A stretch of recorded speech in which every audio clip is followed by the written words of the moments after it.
Okay, excellent. And everyone can see the screen there. So welcome to the SNHU community and our presenters from A+E Networks.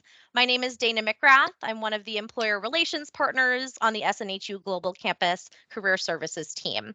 We're honored to highlight many excellent places to work and bring employer representatives in to speak with you all as you explore different industries and pathways for career opportunities.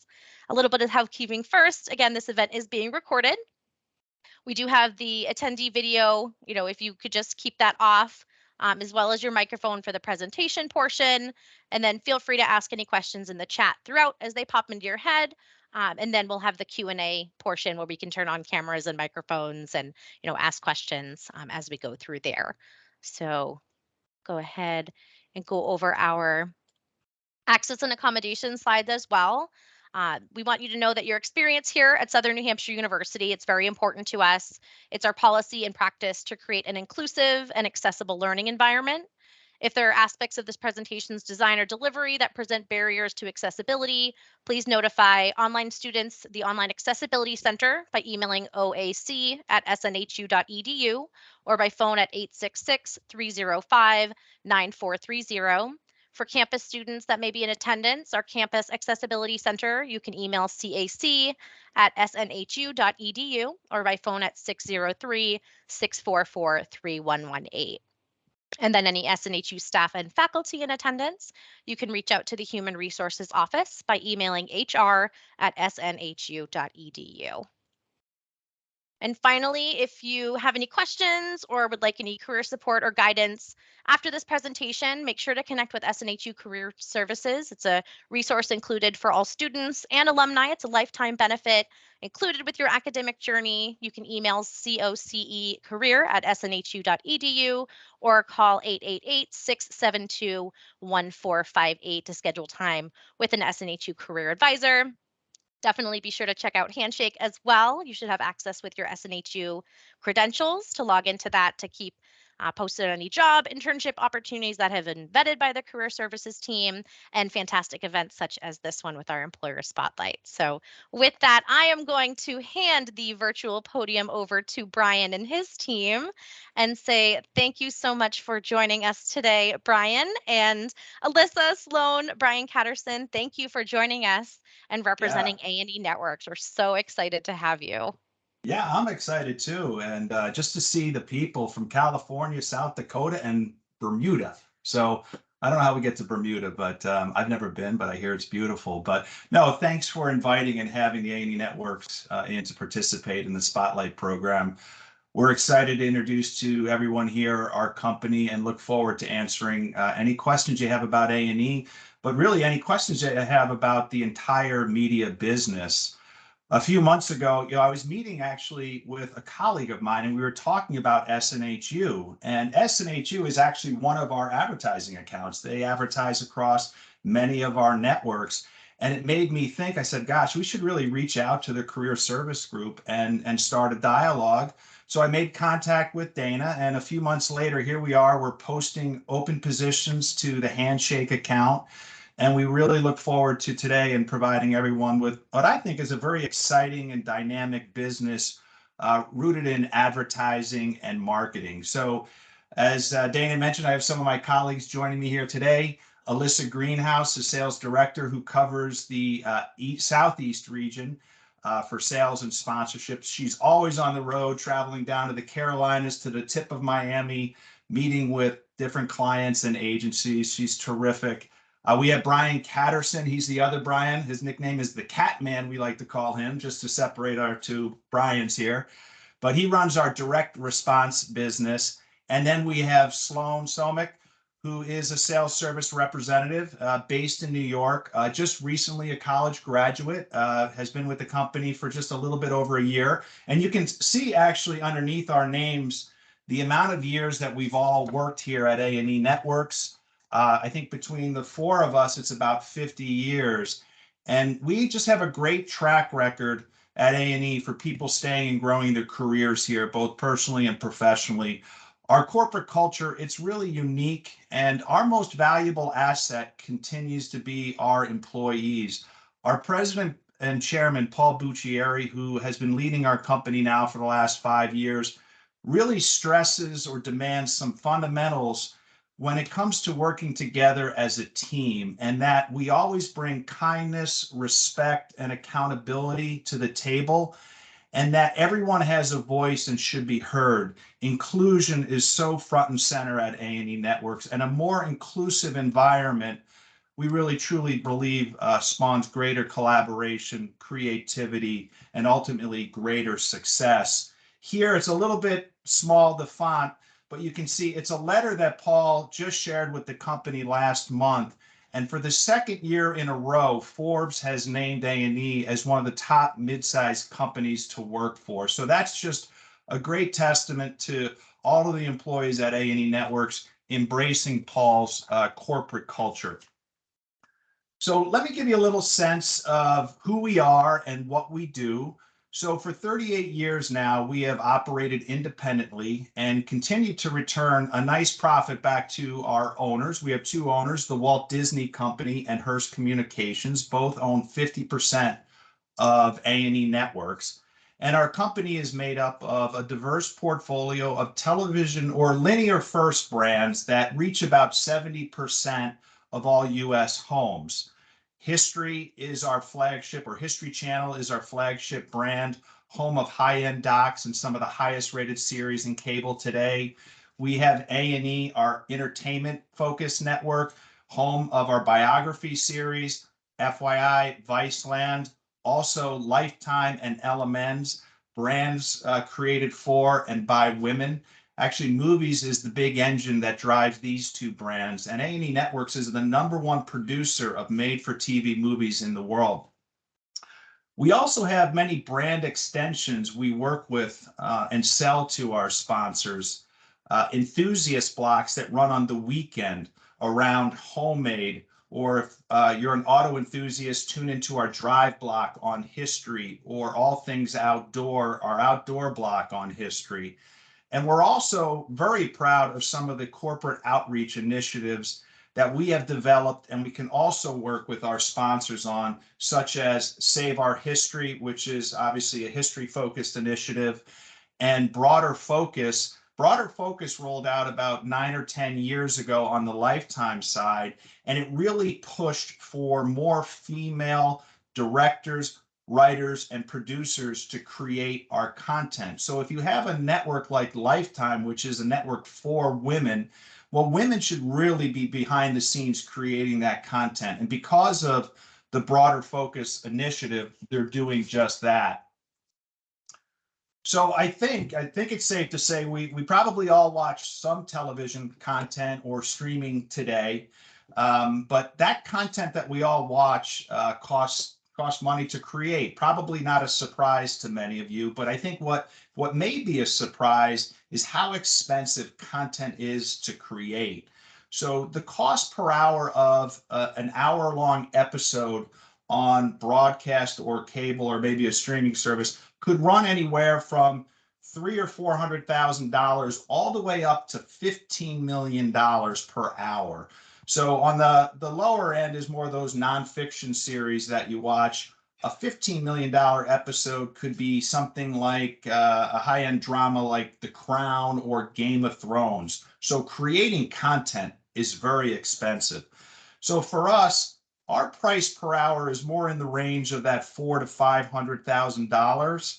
Every now and then on the history, we will do a docudrama that can cost up to $2 million an hour. So the way that we pay for our content and we continue to return a profit back to our owners really revolves around three core business groups you see up here at the top: ad sales, distribution, and global content sales. These three groups generate about 98% of our revenue. Global content sales is a relatively new division, maybe about 4 or 5 years old. And as more and more content goes to streaming platforms, this group has digitized 40,000 hours of content that we have amassed over our past 38 years. And they go out and package up this content and sell it to different partners looking to build up their digital platforms. platforms like Peacock or Discovery Plus, Pluto, Tubi, Roku, just to name a few. So selling content is a vital part of the media ecosystem, and it's becoming a bigger part of A&E Network's success.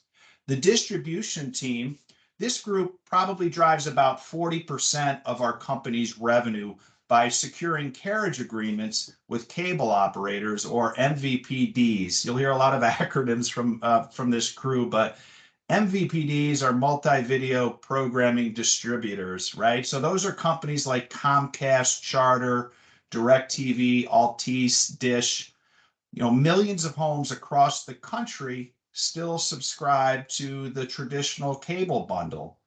And for every home that A&E Networks is available through these arrangements, the cable provider pays us back a fee. Now, it's not a huge fee, but when you're talking about being in front of 60 or 70 million homes, that's a sizable amount of revenue that we generate. And finally, the group that we're here is the ad sales group, where we'll focus most of our time today. And simply put, our team's challenge is to sell the commercial time across our linear and digital distribution points. When you're watching live television, you'll probably have about 13 minutes of commercial time. We're selling that. On the digital side, when you're downloading episodes on demand or through watch apps, you'll probably see maybe 6 to 8 minutes. The rates that we charge are based on viewership numbers that are provided back to us from Nielsen. So the higher the TV rating and the more people watching a show that we can measure now, the higher the unit rate we can charge. I think everybody knows that the highest rated television program of the year is the Super Bowl, right? It's like 75% of the country is watching that show. And I believe this year, a 30-second commercial was priced at about $6.5 million just to run a 30-second commercial. Now, we don't get those unit rates. We come not even close in some spots, but no, we do charge. I would say our rates could vary anywhere from maybe $1,000 all the way up to $50,000. And again, it's all based on ratings. But before we go on, we were just going to share a little bit of a video about the content. Content is really the engine that just drives our entire business. So I will turn things over to Sloan, and she will play our first video. We only have 2 here.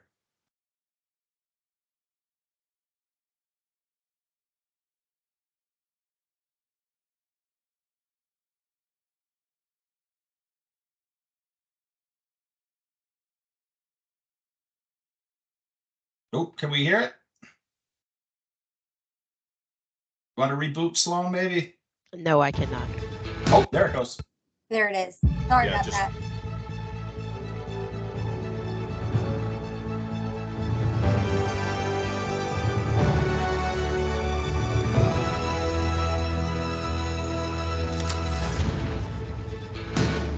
Let's really pull no punches. It was way bigger than anything I'd ever imagined. Roosevelt became the youngest president in history. I pledged to fight for righteousness and for the fellowship and welfare of mankind! We still got it, man. I'm proud to be part of this project, and there's no better home for them. It's been people fighting for this moment. Not only are they building female filmmakers, but Lifetime's fearless. If it's A&E, it's truth. A&E is expanding our homemade block. Wow, this is a major renovation. And you thought this shit only happened to movies.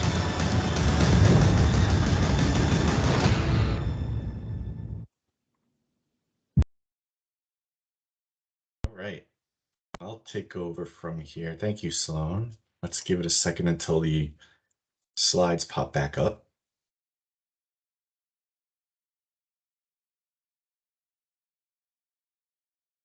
Awesome. Okay. Hi, everybody. Thank you, Brian. I'm also Brian, and as Brian said, I head up what's called the DR ad sales team here at A&E, the direct response ad sales team. And my team works with brands that tend to focus a little bit more on the immediate impact of their ad campaigns, right? So think maybe a Dollar Shave Club or a Stitch Fix, right? These are brands that are trying to drive people directly to their websites, for example, to get them to buy their stuff pretty much as soon as they see their spot on TV. But really, what I'm here to talk about more broadly today is this crazy and exciting world of advertising and ad sales that we all work in and love. And right, so if you think about it, advertising is really one of the most fundamental drivers of just about every brand out there, right? It's that need to share who you are, what your brand stands for, and what your product or service can offer people that will hopefully attract them then to become your customer, right? And so keep that in mind as you look at this slide, because this right here is today's US media landscape, right? These are all the different outlets that brands who are looking to advertise on the national scene, at least, can choose to spend their ad dollars with, right? And obviously, as you can see, this is a complicated landscape. You've got the big social and digital monsters like Facebook and Amazon and Apple and Google. And obviously now, as Brian kind of mentioned, there's a ton of streaming platforms like Hulu and Roku and HBO Max, Paramount Plus, Peacock. I mean, it goes on. There's smart TV companies like Samsung and Vizio. There's gaming companies like PlayStation and Xbox. There's audio companies like Spotify and Sirius. All of these companies have ad opportunities for brands to spend their money with, and it just goes on and on and on, right? And by the way, just 15 years ago, this slide would have looked a lot different, right? Because back then, the choices for advertisers were really just between two major groups, right? The broadcast networks like ABC, NBC, CBS, and then the cable networks like History, Discovery, and ESPN. And that was pretty much it. But today, it's a whole new world. There's all these different options and choices for advertisers to choose from. So Sloan, you can go ahead to the next slide. And really, that's the challenge that our advertisers are facing. How do they navigate this gauntlet of a media landscape, right? How do they come up with a successful ad strategy that really, at the end of the day, can cut through and reach the right audiences? Because, you know, if you can do that, you really have a good shot at unlocking your business, right? A successful ad strategy can really help you build your brand. Obviously, it can keep you relevant. It can grow your customer base, and it can really just have a huge positive impact on your bottom line as a brand if you do it right, right? And so what you see on this slide is sort of the basic ecosystem that's been built up across our industry, right? This is really the ecosystem that helps advertisers try and navigate through this landscape. And so starting on the far right, you've got the advertisers themselves, obviously, right? And there's thousands of them, and they're all trying to figure out this crazy puzzle, each for their own individual brands, right? And then on the far left, in this case, is a publisher like A+E Networks. But again, we're just one of many different outlets that advertisers can choose to partner with across the entire landscape. And then very often, although not always, but oftentimes in the middle, there's the ad agencies, right? And the agencies are full of experts, you know, across every media discipline you can think of, right? So social and digital, print, radio, TV, out of home, and they've all got research teams and creative teams and strategy teams and investment teams, and they're really the experts, right? And so what ends up happening oftentimes is a lot of advertisers will end up hiring an agency to act as their representative and to really be their guide to help them figure out first how to develop their ad strategy and then how to execute against it across this crazy marketplace, right? So that's sort of the basic ecosystem within our industry. And then our job as the A&E sales team within that ecosystem is to represent our brands to all these different advertisers, right? And so we work with tons of different advertisers, tons of different agencies. And really what we're trying to do is we're first trying to understand what their advertising goals and objectives actually are. And then we try to provide the best ad solutions we can to help them cut through and resonate with our audiences, right? And so I think Brian alluded to this, there's a ton of different creative things we can do for our clients. We can do sponsorships and digital campaigns and podcasting campaigns and in-show integrations and a whole bunch of stuff that we can talk about a little bit later on. But as Brian said, a big part of our job is that we're responsible for selling those 13 minutes of commercials across every network, across our portfolio, and then on the digital side as well. And there's over a million individual commercial units, well over a million individual commercial units that we sell across the portfolio every single year as a team, across, again, a few thousand advertisers, right? And really, at the end of the day, what we're trying to do is we're just focusing on good, solid customer service for our clients. We want to keep them happy. We want to obviously win bigger shares of their ad dollars, and we're trying to obviously maximize our ad revenue along the way. And we're also always trying to pitch new clients to partner with us and come work with us as a network group. Right? And by the way, I should also mention, Sloan, you can go back one sec if you don't mind. Thank you.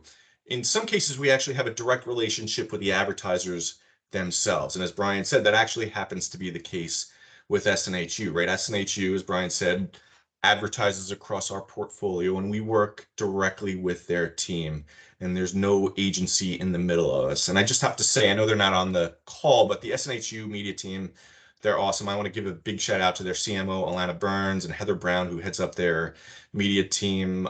They're just a great group of people, and they're really doing you guys proud out in the marketplace, telling your story. We actually have a dinner plan with them in a few weeks, and it's always good to see those guys. Okay, Sloan, thank you. You can now go on. And so what's great about what we do, what's great about ad sales is that we have so many different opportunities across our team, right? I think there's close to something like 250 people, believe it or not, just working in ad sales at A+E Networks. So it's a big group, but across that group, there's a ton of different teams, lots of different disciplines, right? So if you're more of a creative type, you could work on our partnerships team, for instance, and they're really the ones who create our big on-air sponsorships and our integrations and all really the fun stuff that has a lot more creative bend to it, right?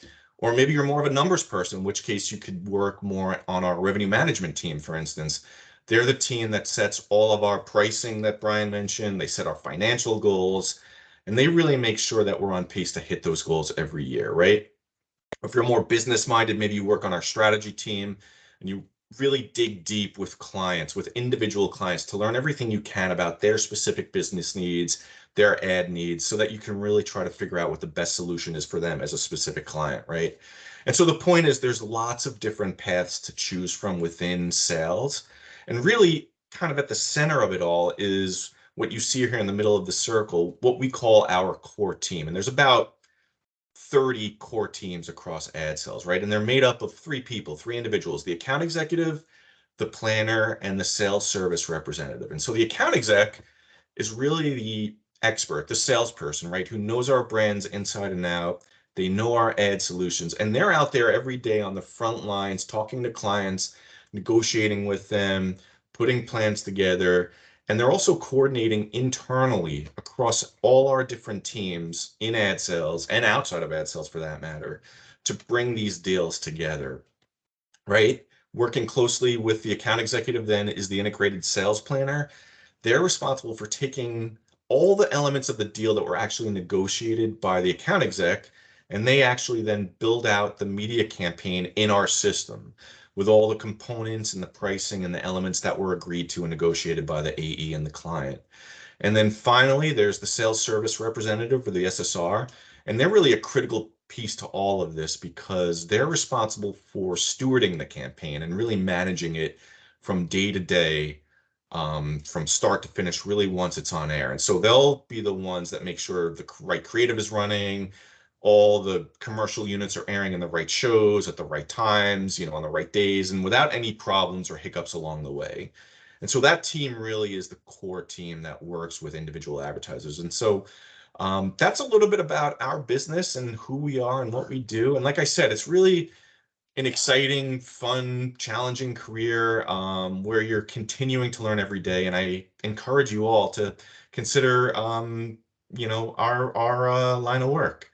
And so that's it for me. I'm going to pass it off to Alyssa. Thank you for your time.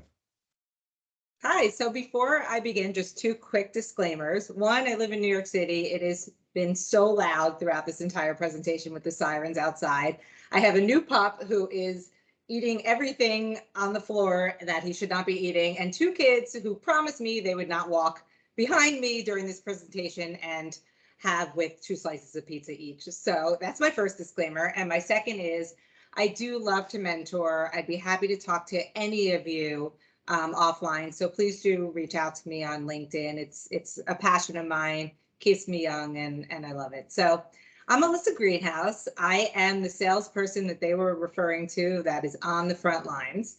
I am charged with going out and selling our entire portfolio of brands to both agencies as well as directly to clients. Just a quick background on me. I graduated from the University of Wisconsin-Madison in the School of Journalism with a major in advertising. I interned before my senior year of college at a full service agency and just fell in love with the business. I do highly recommend the intern route if possible, but just go straight for the job if that's possible as well. After I graduated, I spent 13 years on the agency side of the business before switching gears and heading to sales. First at WWE, then at NBC Sports, and now at my absolute favorite company where I've been for 8 years, A+E Networks. Okay, next slide, perfect. So A+E was founded, as Brian mentioned, back in 1984 as a traditional linear television company. Today, with all the disruption in our legacy distribution model, audience fragmentation, and new ways to view media, we are now, along with our competitors, transforming from a linear to a multi-platform media company. You'll learn quickly, and Brian, touched upon it, that in order to be in this business, you gotta love acronyms. I love my acronyms, but this is taking it to a whole other level. I imagine most of you are familiar with the logos listed on the screen, but maybe not necessarily with the names of the buckets that they all fall under. So like AVOD is advertising-based video on demand. FAST is free ad-supported streaming TV. So they all have their name, but and all their place within the ecosystem. But the takeaway is that A+E we're everywhere, basically, our consumers are. And as viewers are watching more video in more places than ever, our goal is to continue to put our content everywhere. So I am out there representing A+E not just as a TV network, but as a linear, digital, and social brand. A+E intentionally does not have its own streaming platform, but we do ensure that our fans can see our programs on any viewing environment they choose. We also amplify our content via podcasts and social. This slide is ever changing. I mean, by the time you come and work for A+E Networks, it's going to look quite different, I can tell you that. It's a fast moving industry. Next slide, Slip. Perfect. But regardless of the distribution platform, it still comes down to content. We are a content first company. We have nearly 2,000 hours of fresh original content across our portfolio, and each of our brands really live in their own distinct swim lane. History, as Brian mentioned, is our upscale mail brand with a focus on nonfiction and documentary style programming. It has been at the top of its game for years now, and it brings its viewers the background story behind countless historical figures. From our presidential mega docs, which I don't know if any of you watched, to our That Built series. I mean, it's really just fantastic. For our next film, I'm super excited about this. I'm a baseball person. History is taking us out to the ball game with actor Jackie, which is coming in June. It's a film that tells the stories around so many unsung heroes following the legendary breakthrough of Jackie Robinson. A+E gives our viewers a front row experience and really leads the cultural conversation. Our biographies plus our pop culture give viewers the opportunity to go behind the scenes and examine topical origin stories and all aspects of pop culture. Lifetime, we could keep saying it over and over because it's very true, is inspired by, created by, and powered by women. Who does not love a good Lifetime holiday movie? The movies and features provide an escape and a feel-good experience with compelling characters and diverse stories. And then our enthusiast brands, which were created around our viewers' passion pursuits. They basically told us what they were interested in, and we built programming around it. Homemade is all things home decor and lifestyle food. And this is a really big commitment for the network right now, and something that we plan to build and expand over the next 3 years. Next slide, Slow. All right, so our content is fantastic, but our platforms must have a purpose. And for us to be successful as content creators, we must tell stories that reach all audiences. We know our responsibility as storytellers and is to spotlight diverse voices in front of and behind the camera. A&E works with diverse on-air talent and hiring diverse production teams and elevating stories on diverse content subjects. We partner with tremendous talent from Robin Roberts to Morgan Freeman to Kevin Hart to LeBron James. Again, these are both in front of and behind the camera. So with all this great programming, we put out a lot of exciting partnerships outside of what the media world called spots and dots. Spots and dots are your 15-second, 30-second, 60-second commercial. You watch TV, you watch, a commercial. That's just your commercial that Brian was referring to when he was talking about pricing. But we do have a talented team of creatives that help execute meaningful and award-winning partnership campaigns as well.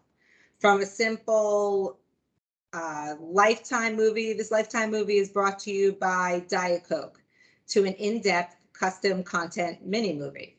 Also, that's something that's really at the forefront right now for those of you who are really into research, is our data-driven linear. This may not be as sexy as the custom content, but it is equally as important. So this is, in the simplest terms, we have an entire team that is dedicated to aligning a brand's strategic target. So usually ads in the past, 40 years have been against a demo, which would be adults 18 to 49, let's call it. This is their strategic target. It gets a little more into what are they trying to accomplish and achieve. And it curates a specific program schedule across our portfolio solely based on data and research that says this program is going to hit your strategic target. So it's really an interesting, and I would say it's about 3 years newish to the industry, but it's becoming more and more. So I thought it'd be great to show a quick sizzle that gives you a better sense of some of the partnerships, our recent partnerships that we put together.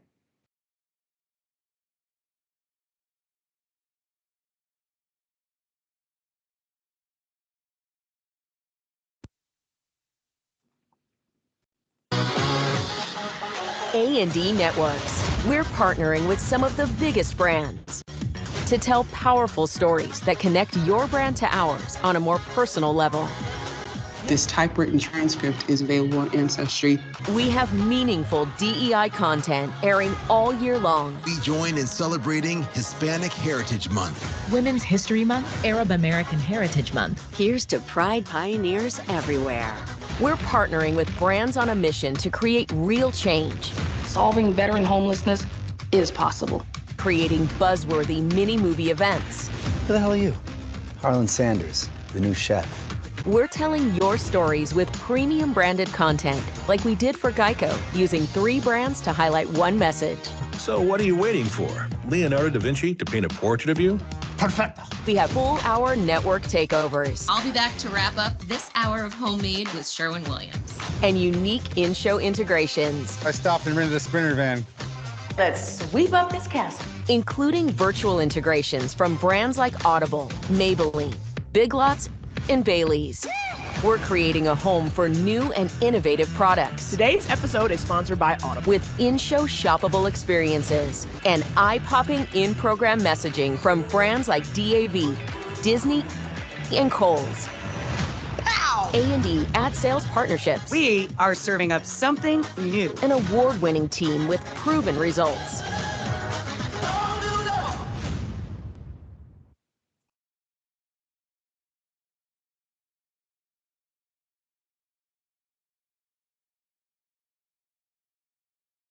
Hi, everyone. My name is Sloan Somack. I am a sales service representative. I graduated from Penn State in May of 2020, and I started here about a year and a half ago. This was my first job out of college, and I saw really quickly how special A&E is. The camaraderie is like no other. So I want to go through some skills and traits that make those in ad sales so successful.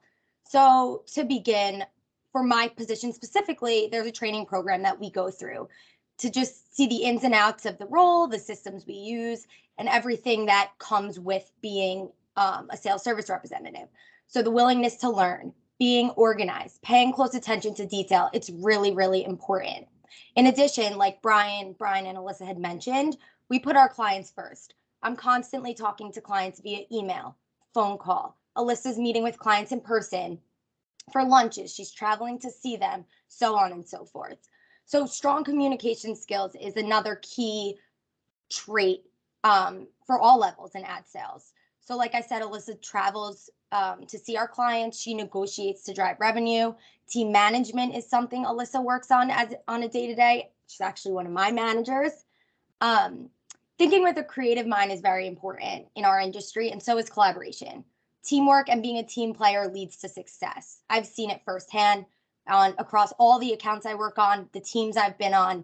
Being a team player is huge. Being able to multitask is important. For my role, I work on different accounts. I work with different clients. I speak to so many people internally and externally. So, being able to balance that, my work and my contact with people and my projects, it's, you just have to be able to balance that all. But if these traits and skills that I mentioned personify you, then this might be a great fit for you. Last but not least, being curious and asking questions is truly what made me a really confident SSR. There's so much to learn in our industry, and the more you ask, the more you learn. So come curious, come eager to learn, come with questions when you start your first job. How we work. So we're working in a hybrid environment. Our president, Paul, has made returning to the office optional. There's no pressure to go in. It's open. It's basically like a hub. So if you feel comfortable and you'd like to go in, you're absolutely welcome to, but it's definitely not mandatory. We had a collaboration day last week, which was really fun. It was great to see people in person. Someone like me who started during COVID, I know these people on Zoom and Teams, so we're going to be doing this once a month. It's great. There was great feedback from it, and there's no pressure. You don't have to go in at all, but it's open, and it's great to see people in person. And most importantly, we want to be where our clients are. Our top priority is to please our clients and fulfill their needs. Thanks, Sloan. Actually, I started off at the same position as sales service representative 30 years ago at CNN Headline News, and it's such a great entry point into this very exciting business.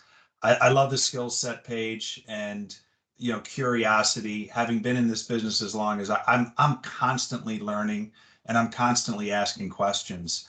There's just so much to learn. So if you are curious, there's a big puzzle out there. I think Brian Catterson shared that bubble chart that we're all trying to figure out. But it's definitely a business you're never going to stop learning. But hopefully today the team provided everybody with an overview of our culture, our business model, how we work, how we go to market. And that's sort of our presentation today. And hopefully we can answer some questions now.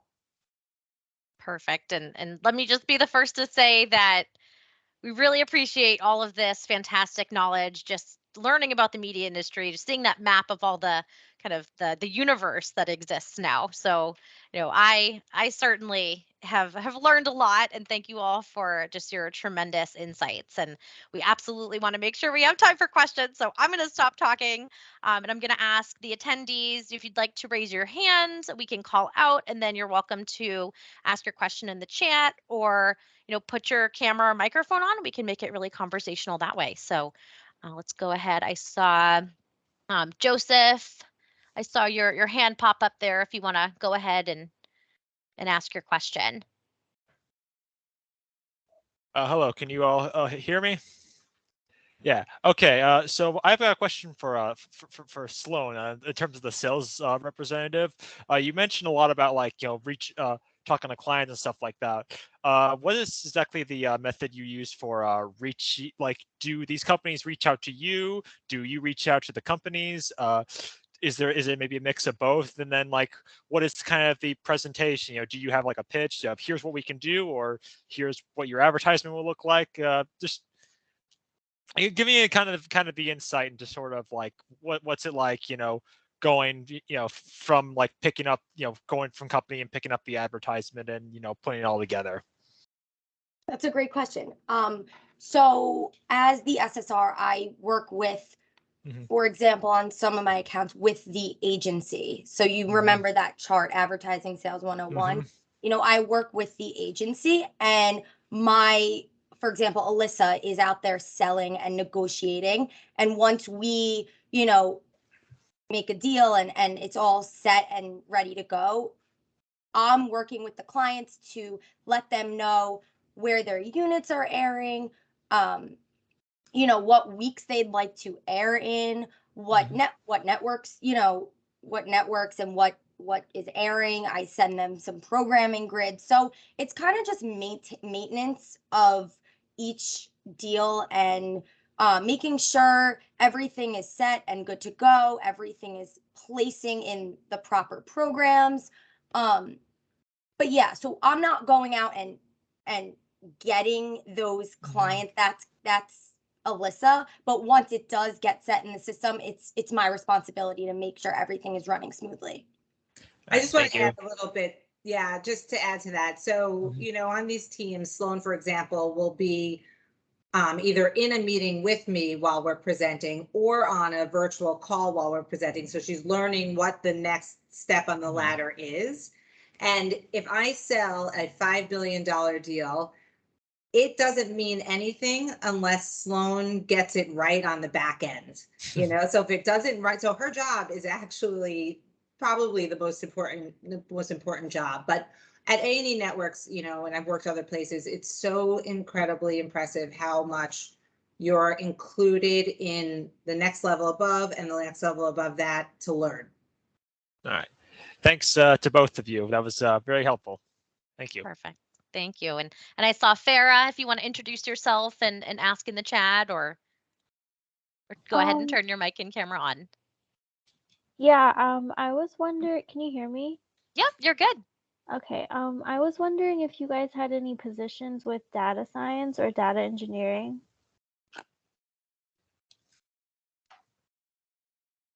Data engineering, I'm not sure about engineering.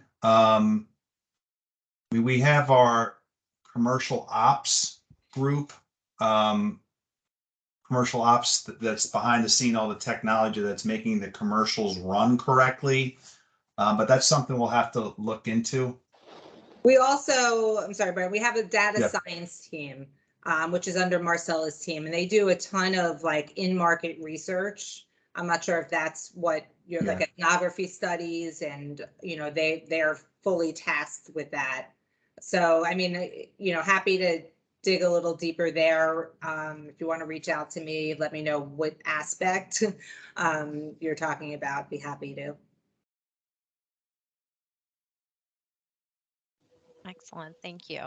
Then I saw Eddie had put in a quick question in the chat. If you could just elaborate on some of the creative jobs that are available, or if Eddie, if you want to introduce yourself and, elaborate on that at all. Yeah. Hi. Can you guys hear me okay? Okay. So I'm a creative. I'm a screenwriter, and I didn't know if you guys had anything along the lines of creative, or anything along those lines. How could I reach out? Yeah, I mean, the creative side of the business really, there's multiple paths or divisions to explore. You have the content creators that are, that's as creative as you get, that they're working with the production companies, creating the long form and the short form programming, trying to figure out how to engage social audiences as well. We also, on the ad sales side of things, we have our ad sales marketing group, and they're the ones that that sizzle tape that you saw play out at the end. They're the ones that are working with us, working with our advertisers on the creative side to marry an advertiser's brand with whether it's with our brand or with our talent. I think you saw one example there, multiple examples with Geico attaching to the history brand, or Ancestry most recently doing custom short form content tied to a mega doc around Lincoln. So there's a lot of creative positions open across a lot of the different groups. Even the distribution group has a creative arm that they work with the different cable providers with as well.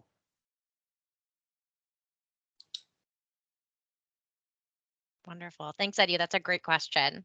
And the Teams is telling me kind of the order of the hands here. So Cody Klein, you're up next with your hand up.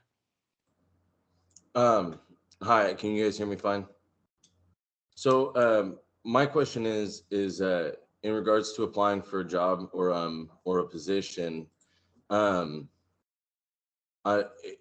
someone who's still pursuing sort of their bachelor's degree and still working on that, seeing on a resume that someone is in study versus having actually graduated, does that automatically put them in the back of the line, or are hiring managers still open to taking on someone that's still actively pursuing their studies?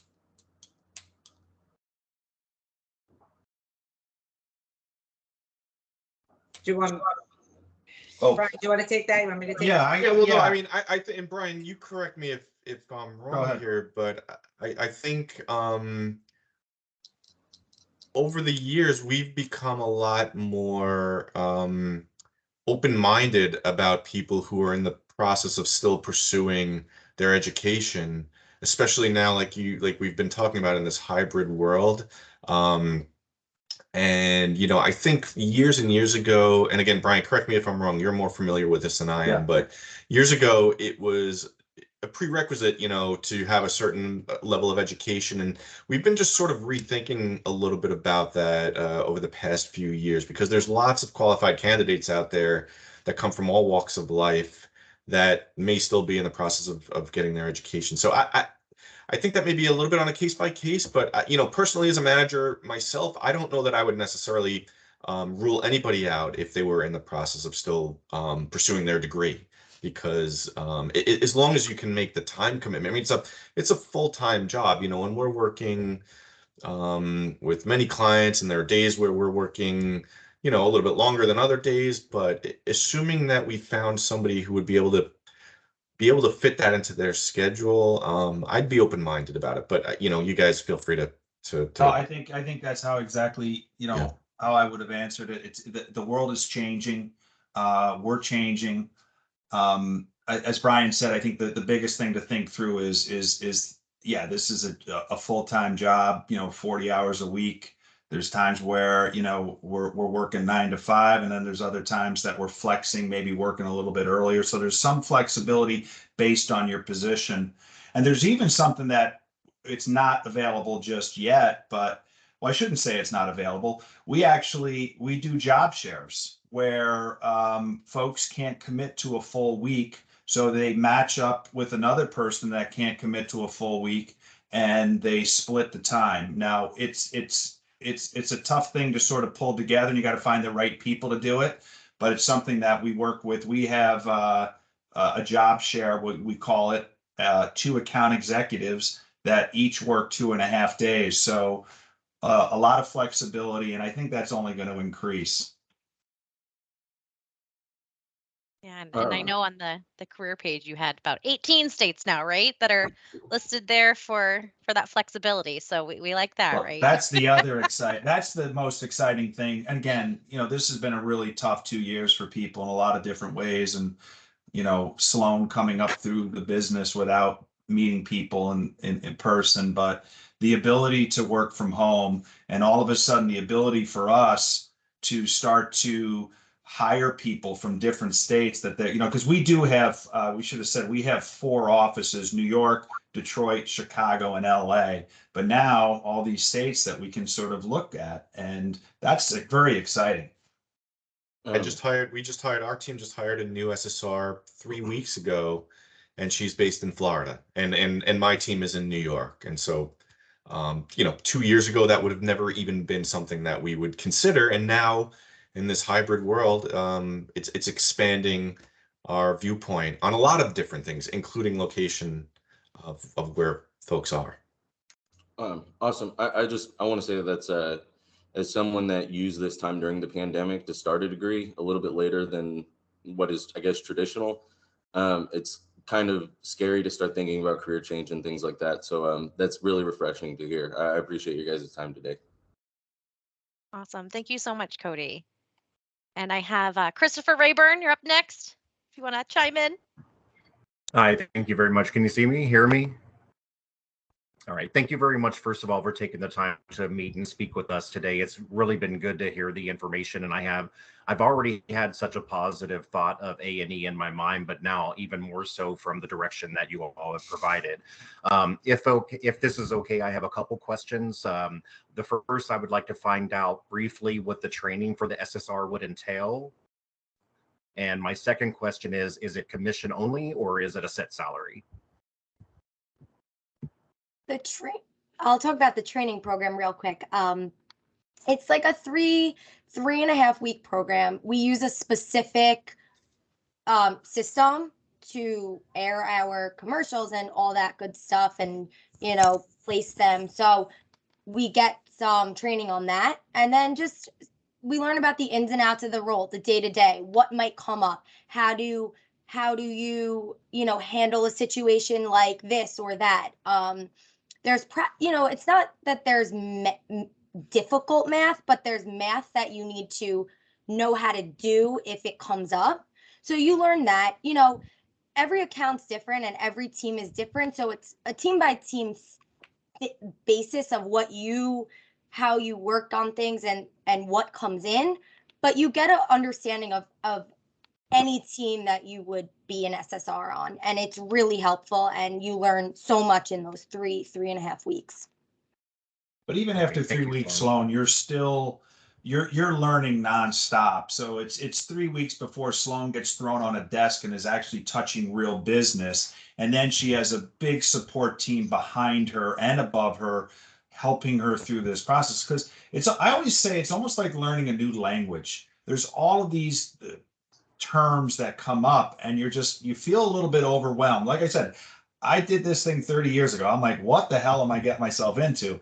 And then it just starts to build. Things just start to click, and it's a slow build, but there's just a tremendous support staff behind Sloan, making sure that she, is getting the attention she needs. And then Sloan said this from, at the beginning, which is you got to be asking questions. So if you don't know something, it's an atmosphere where we encourage asking questions because it's all very new if you've never been in this business.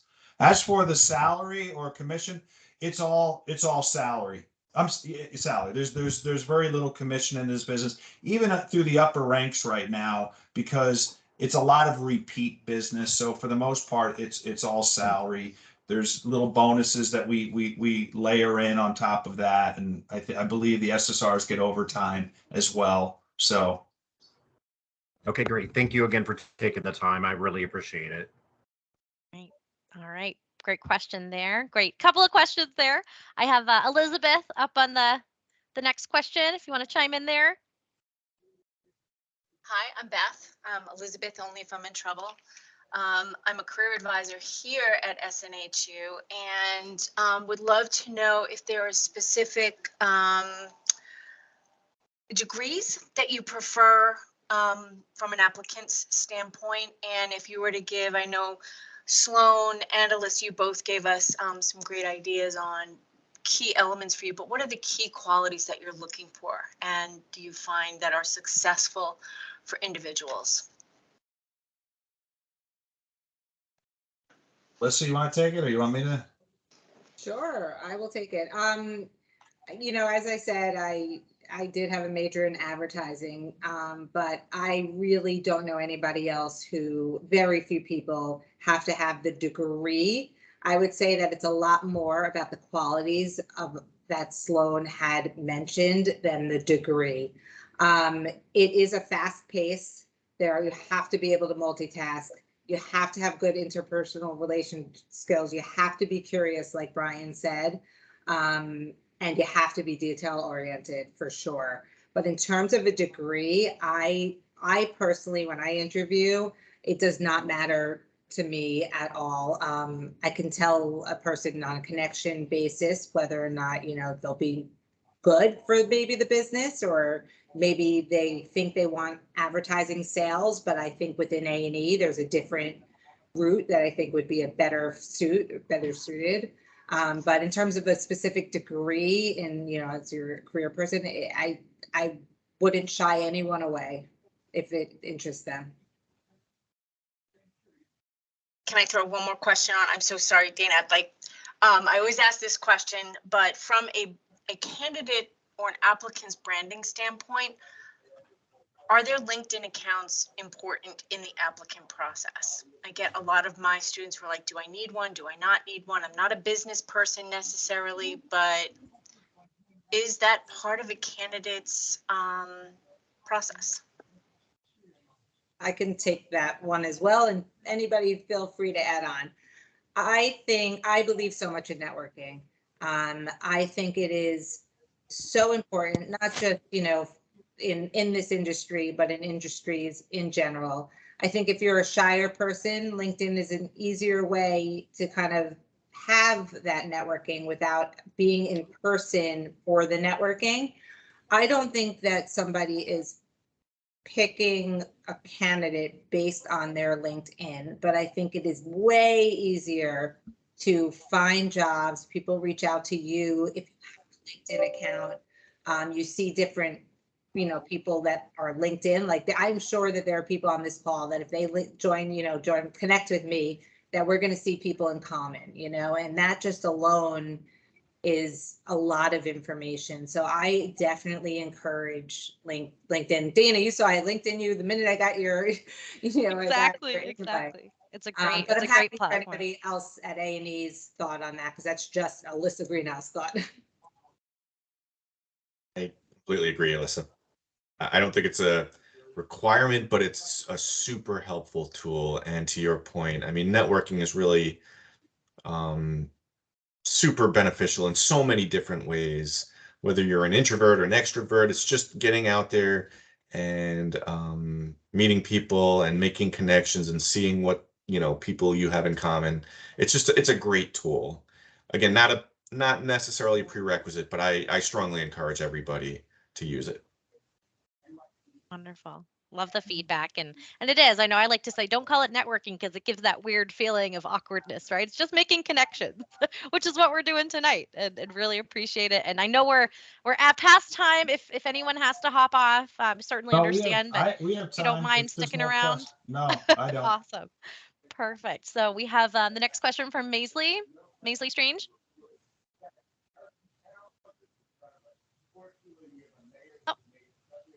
Hi, There we how go. are you guys? Good. Thank you everyone for coming on. I was really excited because I had applied for a few positions and I saw y'all were coming on to talk to us, so that's amazing. Quick question for y'all. So I am also more on the creative side a bit. I have a bachelor's in cinematography and I'm getting my master's in new media marketing right now. Is there something that stands out on applications that for A&E you look for, or does it kind of depend on role to role, just to get into the business? I think it clearly depends on the role. Okay. The first process, or the first step that we have to go through is through our HR department, right? Mhm. So applicants have to go to HR, the website, and apply for positions. What I would encourage people to do is to do exactly what we were just talking about, which is networking, right? So the more people that you start to connect with and say, hey, you know what? I was just applying to a job at this company. I didn't hear back from them. is there anything that, can you steer me? Can you help me out? Can you provide some advice? Right. But it's really about going beyond, we talk about this a lot in sales, which is, okay, how are you going to pivot when you sort of have a door shut down, or somebody says no? What do you do after that? We always say selling begins when the client says no. So how are you selling yourself? And you can't just rely on sending something in. But back to your question, is like, what do you need to put on, whether it's a resume or something that stands out? To me, I look at a lot of resumes. It's always hard to understand who a person is. But when that person emails me or picks up the phone or says, hey, my friend is going to call you, you go sort of above and beyond the, what everybody else is sort of doing. That starts to get my attention, not so much what's on the resume, but that this person actually went the extra mile to reach out to me or to connect with me on LinkedIn or whatever that may be. So I don't know if that a little bit of a roundabout answer. So okay, great. So LinkedIn proves useful for, kind of reaching out and trying to network a bit into the business before you apply. And I guess a little side question, what's a good way to see who's working in the field or the role that you would like to join through the network? How can you find, do you just kind of look through and ease LinkedIn, or what would be the best way to find someone in your field that way? In what field now? I'm sorry.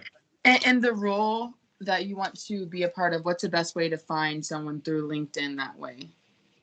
Alyssa, you're the LinkedIn expert. What do you think? I mean, I'm not as fluent with LinkedIn as Alyssa is, so I'll sort of punt that one to her. But yeah, and I'm not sure I'm understanding the question. I use LinkedIn mainly because I am trying to reach out to clients who I've never met before. And sometimes I find, and you might find this when you're looking for an opportunity, a job opportunity, I find that if they accept my LinkedIn and then they receive an email from me that they've never heard of me, they now have heard of me and they're more likely to respond. And I think that does not answer your question at all. I have absolutely no idea how to search within to find a role. I am constantly cross-checking everything. If you see at A+E Careers a certain opportunity, I would just, play around and see what names pop up, and then you see if. But I'm sure there is a way. I do not know how to do it. And basically, SNHU Career Services, it's a free resource included there. They can help you out with guidance and, LinkedIn and all that kind of, updating your handshake profile and really making those connections. So definitely, COCEcareer@snhu.edu. If you want to just send a quick email to that, the career advisor will reach out and help you with all the guidance there. Great. Thank you all so much. For sure. And then Paula, I have you up next. Paula Blanton. I'm sorry. You're fine.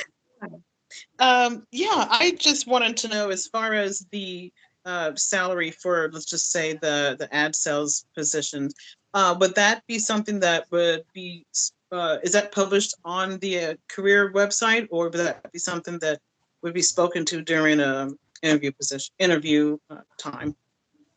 Yeah, that would be talked about during the interview time. It can vary based on experience, but that's something that HR is pretty forward with that stuff once you start to get the interview process going along. Okay, thank you. And offline, we can share ranges too. If you ever wanted to reach out and we can, talk about ranges, that's something fine that we can share with folks as well. But it runs the gamut, similar to the production cost of the programming that I mentioned. It's a lot of it's based on experience, but. Yeah, and any next steps, if I know Alyssa already kind of had that open, but if any of you are willing to have attendees, connect on LinkedIn or anything like that. Feel good? Awesome. Perfect. And I know we have 2 more questions. Is that okay for the A&E team? Okay, awesome. So we have Yvonne will go first, then we'll have Sean O'Laughlin go next.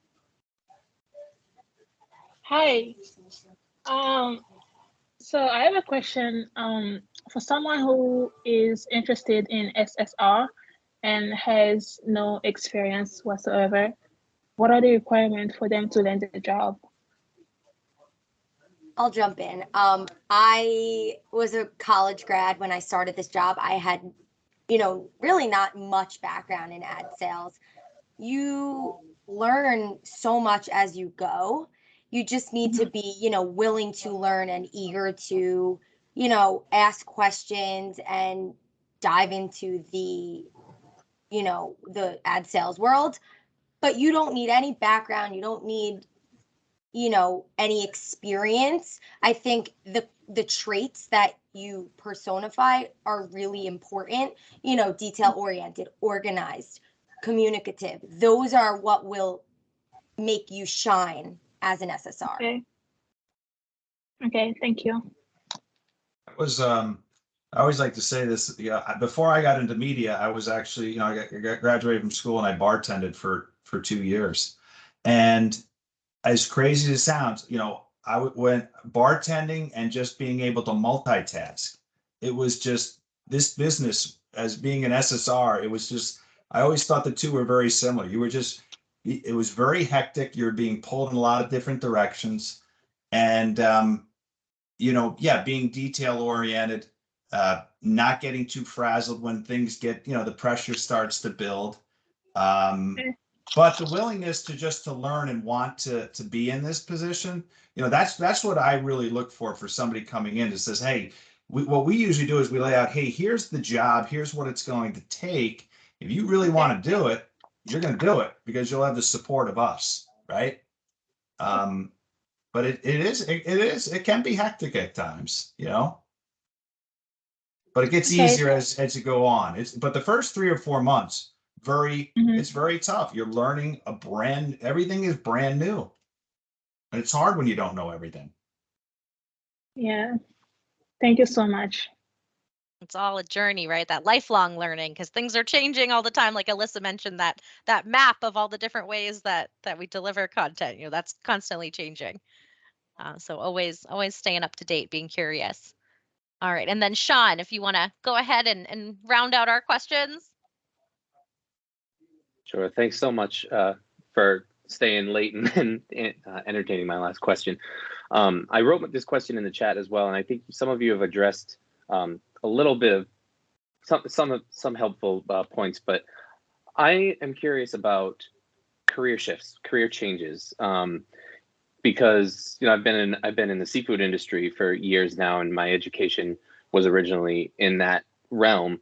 But I, over the years, gained a lot of skills in media and a very strong interest in working with audio work and production and stuff. And I'm asking because I've applied to a lot of jobs at a lot of media groups, including A&E. I applied to a podcast job months and months ago. It's still in review, apparently. But I've found that it's really hard to, I hate to use the term break in, but I found that it's really hard to kind of get a foot in the door and even have anybody contact you, get in contact and start that networking process, because I don't have any of that experience on my resume. I don't have a way to show the skills that I have because I haven't really been able to get those opportunities. So I'm curious if you have any recommendation on steps to take to kind of start making some connections and work towards a shift in careers. Well, I think you're doing it by joining this session. I mean, think about, 2 hours ago, you didn't know anybody at A&E Networks, right? So right now you have 4 people that you know. And it's interesting you mentioned podcasting because that's actually an area that's starting to grow here at A&E Networks, right? So you have to, as I mentioned earlier, we all hit walls, right? I mean, I remember 30 years ago, back in the day when you would type out your resumes on typewriters, sending out 50, 60, 70 resumes a week and not getting any response. And when somebody called me, I was almost shocked. I didn't even know what to say to them when they actually called me back. But when you're hitting a wall, how are you pivoting? How are you using your connections? you go to the HR folks, yes, there's a long line of resumes to just pile up. There's nothing preventing you from saying, hey, I just saw this person's name and they're the head of the podcasting group at A+E Networks. I want to write them a letter. I want to write them an email. Or I just met Alyssa Greenhouse. Maybe she knows this person. So it's, I have 2 kids that are, going through college right now and trying to get internships and all that stuff. And it's just like, I keep telling them, and this is the sales side of me coming out, right? It's what I do. I'm very competitive, and it's just like, okay, you hit no. What are you going to do next? What's the pivot that you're going to make? So keep building those connections. Think of creative ways to engage people. If you don't hear back from somebody, you send them an email and say, hey, would love to get 10 minutes for you. Any feedback that you can provide. I love different people with different skill sets. I talked to you about bartending. I've done 1,000 different jobs before I got into media. And, we're always open to looking at different, at least I am, and I know Brian is as well, and Alyssa. So whatever we can do to help, and then build up that network. Keep going to these sessions that you guys have, and then keep looking beyond just, look at that chart that Brian shared with you. You're looking to get into the media. And again, hey, A&E's a great place. But it's a big world out there. And that's what's exciting. I think there's so many places that you can go to right now more than ever. 20 years ago it was broadcast and cable. That's it. Now hundreds of different companies to go to. So keep pushing forward. Don't give up. Well, thanks Use your so much. contacts. Thank you. And if any of you want to connect me with the head of podcast there, I'd be more than willing. No, Hey, thank you so much. I really appreciate it. Follow up with those contacts. If you don't hear, send another email, right? That's the world. I love it. And I know we're 15 minutes past, so like everyone here at A&E said, if you want to look up their profile on LinkedIn, feel free to reach out to them, or the career services team if you have any career specific questions, resume reviews, doing your LinkedIn profile, advice for linking up there. I'm going to share that email and the phone number in the chat again now. This session again has been recorded, so you can watch it as many times as you want. I'll share that link in Handshake, and of course with our presenters and attendees by email as well. And thank everyone again. Thank you for being here this evening, and enjoy the rest of your April 13th. And hopefully we can make some connections moving forward too. Thank you all again, A&E, and have a great evening. That was incredible.